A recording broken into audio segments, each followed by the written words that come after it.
नमस्कार सभी लोगन के। हमारा नाम शुभम तिवारी है और हम आप सभी के स्वागत करतानी टीचर्स अड्डा के यूट्यूब चैनल पर। तो जैसा कि आज भी हमारा पास कुछ क्वेश्चन बा, ठीक बा। जैसे कि हम आपके कल भी परसों भी लगातार जनगणना से रिलेटेड हम क्वेश्चन डिस्कस करावत रही। आप लोगों के क्वेश्चन के साथ साथ बहुत सारा इंफॉर्मेशन भी देके गई रही। आज फिर से वही काम करे के बाद हमारा पास क्वेश्चन बा, क्वेश्चन के अलावा भी बहुत सारा इंफॉर्मेशन बा। तब बनल रही हमारे साथ। अगर केहू चैनल के पे नया बा तो प्लीज चैनल के सब्सक्राइब करिए लोगन और लाइक भी करिए वीडियो के। और बहुत अच्छा अच्छा क्वेश्चन आज हम तोहरा लोगन खातिर लेके आइल बानी। चले के तो स्टार्ट करे के वीडियो आज के। तो सबसे पहले हम हमेशा बोलेनी का बोलेनी भैया कि ई जोन मैप बा और हई मैप बा, आपके इंडिया के मैप में बिहार कहां बा, हई रहल भैया।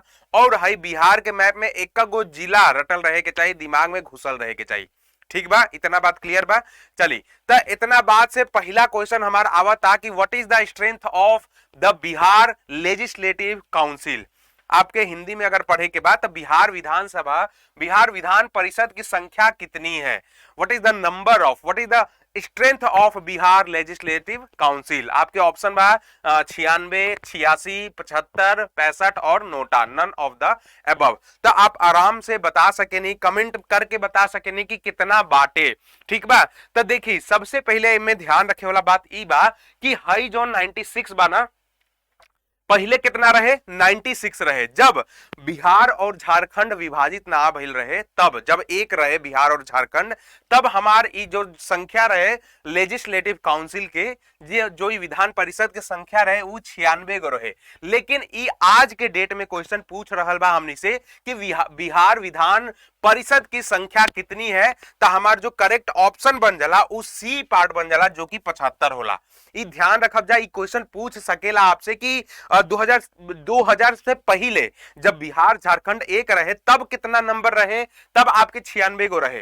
ठीक बा। लेकिन जब मतलब 2000 के बाद जब अलग भइल, बिहार और झारखंड अलग भइला सन एक दूसरे से, तब हमारी जो संख्या बा अब वो 75 बाटे। ई ध्यान रखे के बा आप लोगन के। चलिए तो कुछ एडिशनल इंफॉर्मेशन देख लेवे के। देखिए झारखंड के एक अलग राज्य के निर्माण के साथ बिहार पुनर्गठन अधिनियम कौन एक्ट रहे, देखिए यहां पे नोन एज बिहार रीऑर्गेनाइजेशन एक्ट पास कइल गेल रहे 2000 में। ध्यान रखब जा कि 2000 में बिहार और झारखंड एक दूसरा से अलग भइल रहसन और वहां पे कि the strength of the Bihar legislative assembly was reduced from 325 से 243। ठीक बा। और ई 243 गो सीट में से 38 गो का रहा reserve for scheduled caste, 2 go reserve for scheduled tribes. ई ध्यान रखे के बा कि मतलब 38 गो अनुसूचित जाति रहा और 2 गो अनुसूचित जनजाति खातिर रिजर्व कइल गेल रहा। तो ई बहुत बढ़िया इंफॉर्मेशन बा, आप लोग स्क्रीनशॉट भी ले सके नहीं जा, राइट। चलिए तब पहले नेक्स्ट सवाल की ओर बढ़े के हमनी के कि how many district touch Patna the capital of Bihar. पूछल का चाहत बा कि भैया बिहार की राजधानी पटना को कितने जिले स्पर्श करते हैं। 5, 6, 7, 8, 9।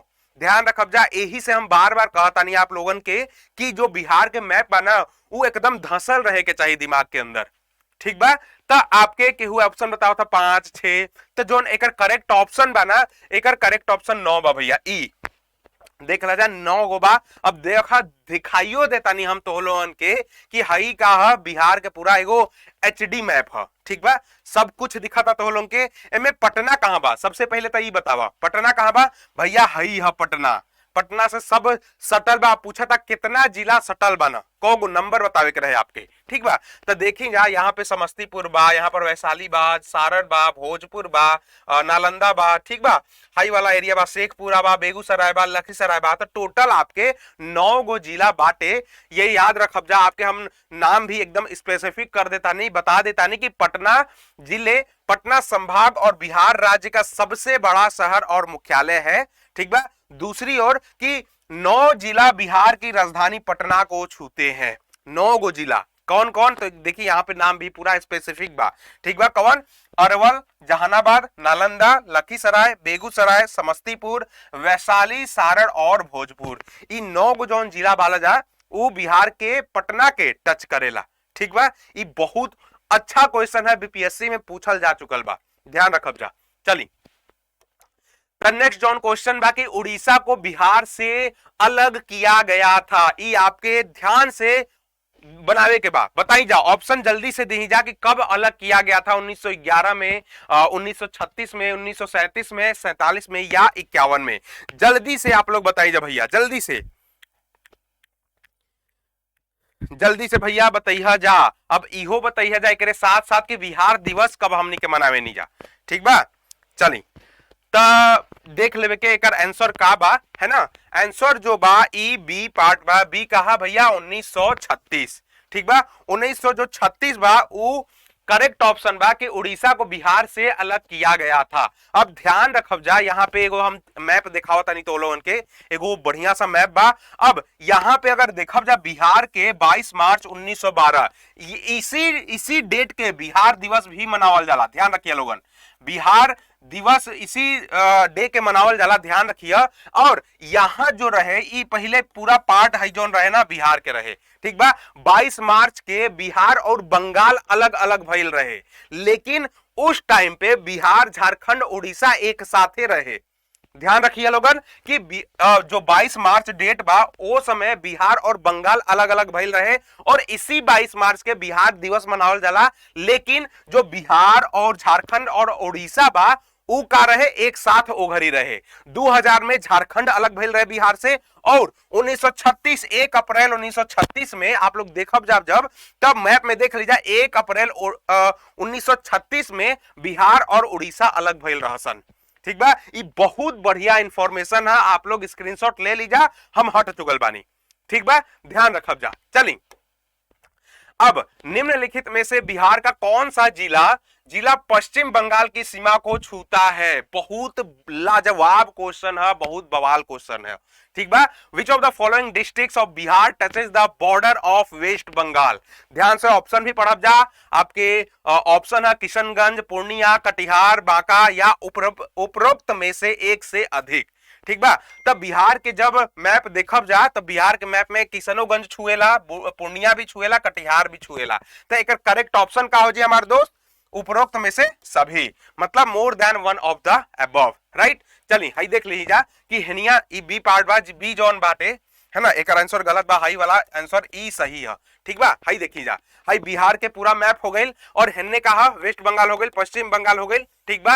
अब हेन्ने देखब जा अगर आप लोगन तो हमार पूर्णिया भी बा, कटिहार भी बा और किशनगंज भी बा, और हमार क्वेश्चनवा का रहे देख लीजा किशनगंज, पूर्णिया, कटिहार, ये तीनों रहे, मतलब एक सही आंसर हो जाई more than one of the above.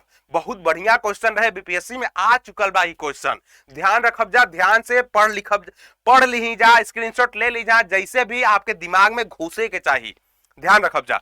चली अब नेक्स्ट जोन क्वेश्चन बा उ देख लेवे के हमनी के। चली बिहार विधान परिषद एवं विधानसभा का वर्तमान आकार कितना है। वर्तमान आकार बतावे के बाद current, what is the current size of Bihar legislative council and legislative assembly.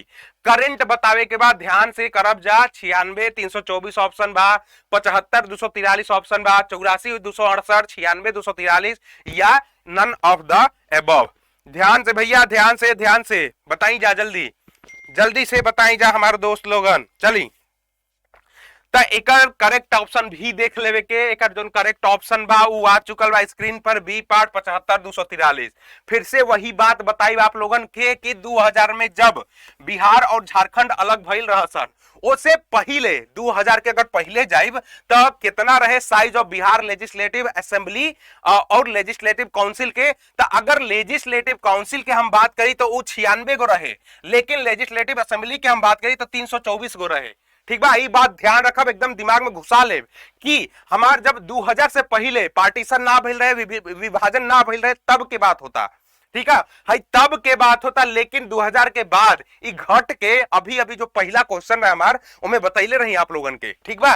तो वो घट के 75 243 हो गई बा, लेकिन तब एक करेक्ट ऑप्शन बा बी पार्ट, जो कि 75 और 243 गो बा, ठीक बा।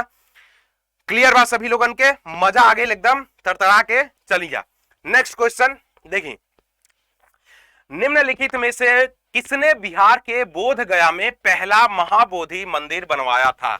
महाबोधि से एगो चीज आप लोगन के याद हो गई हुई, जे दिल्ली जाए वाला बाटे लोगन, बिहार के लोगन, वो महाबोधि एगो ट्रेन है ना, जौन बोध गया से तो के जाला दिल्ली, ठीक बा। तो महाबोधि एक्सप्रेस ई याद बा। अब तो लोग के बतावे के ई बा कि किसने बिहार के बोध गया में पहला महाबोधि मंदिर बनवाया था? आप लोगन के ऑप्शन बा चंद्रगुप्त मौर्य, अशोक, कनिष्क, हर्षवर्धन और पृथ्वीराज चौहान। जल्दी से बताई जा, जल्दी से मेरे दोस्त, जल्दी से भैया लोगन, जल्दी से चलिए। अच्छा एक बात बताएं, क्वेश्चन बतावे से पहले कि जो बुद्ध भगवान रहा, वो कौन से पेड़ के नीचे अपन इनलाइटमेंट प्राप्त के लिए रहा? आपके पता बा कि बोध गया में जो भगवान बुद्ध रहा वो इनलाइटमेंट प्राप्त के लिए रहा कौन से पेड़ के नीचे? तो पेड़ कौन रहे भैया?